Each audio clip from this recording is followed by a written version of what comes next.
विचार करा, एक खेळाचं मैदान. कबड्डीचा खेळ रंगात आलाय, आजूबाजूला कुटुंबी आहेत, लहान मुलं आहेत आणि अचानक या उत्साहाचं रूपांतर होतं भीतीत. आरडाओरडा, तलवारी, कोयते आणि गोळीबाराचा आवाज.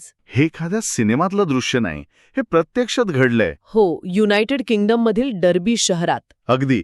आपण बोलतोय 20 ऑगस्ट 2023 रोजी झालेल्या एका कबड्डी स्पर्धेबद्दल, जिथे एक छान कौटुंबिक कार्यक्रम एका मोठ्या दंगलीत बदलला.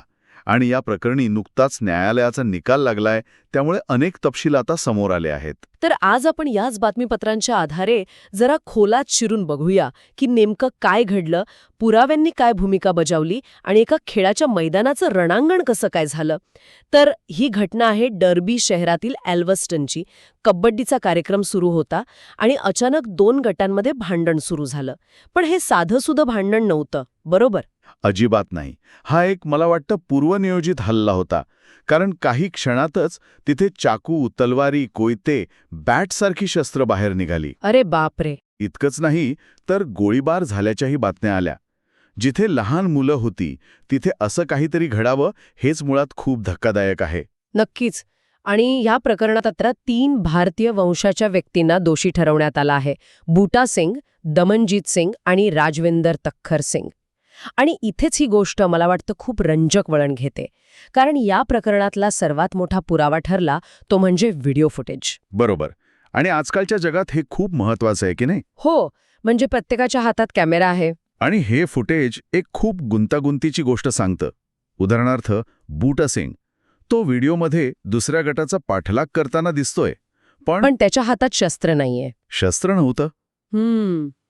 मग त्याला शस्त्र बाळगल्याबद्दल शिक्षा कशी झाली? हाच तर मुद्दा आहे. कारण 2 दिवसांनी पोलिसांनी जेव्हा त्याच्या गाडीची झडती घेतली, अच्छा, तेव्हा गाडीत 2 कोयते सापडले. पण दमनजीत सिंग आणि राजविंदर तक्खर सिंग यांच्या बाबतीत पुरावा अगदी थेट होता. ते दोघंही व्हिडिओमध्ये मोठ्या सुऱ्या घेऊन फिरताना स्पष्ट दिसले आहेत. म्हणजे पुरावा एकदम पक्का होता. मग कोर्टात काय झालं? शिक्षा काय सुनावण्यात आली? डर्बी क्राऊन कोर्टात नोव्हेंबरमध्ये खटला चालला आणि आता 19 डिसेंबरला निकाल आला. बूटा सिंगला हिंसक दंगल आणि शस्त्र बाळगल्याप्रकरणी 4 वर्षांची शिक्षा झाली. 4 वर्ष? हो. राजविंदर तक्खर सिंगला 3 वर्षे 10 महिन्यांचा तुरुंगवास आणि दमनजीत सिंगला 3 वर्षे 4 महिन्यांची शिक्षा झाली.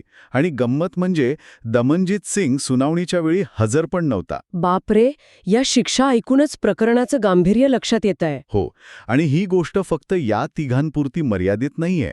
याच्या मागे एक मोठं चित्र आहे. म्हणजे याच घटनेसाठी ह्याच वर्षी म्हणजे 2024च्या सुरुवातीला इतर 7 जणांना तुरुंगवासाची शिक्षा झाली होती. काय सांगताय? म्हणजे एकूण 10 लोकांना शिक्षा झालीय. बरोबर. याचा अर्थ ही काही अचानक झालेली बाचाबाची नव्हती. हा संघर्ष खूप खोलवर रुजलेला दिसतोय. अगदी बरोबर. पोलीस तपासातही हेच म्हटले आहे की ही घटना एका मोठ्या पूर्वनियोजित संघर्षाचा भाग होती. आणि यामुळे एक महत्त्वाचा प्रश्न उभा राहतो की नाही, जे सांस्कृतिक कार्यक्रम समुदाय एकत्र आणण्यासाठी आयोजित केले जातात तेच कधीकधी परदेशात स्थायिक झालेल्या समुदायांमधील जुन्या संघर्षांसाठी एक निमित्त कसे बनू शकतात, यावर विचार करायला हवा.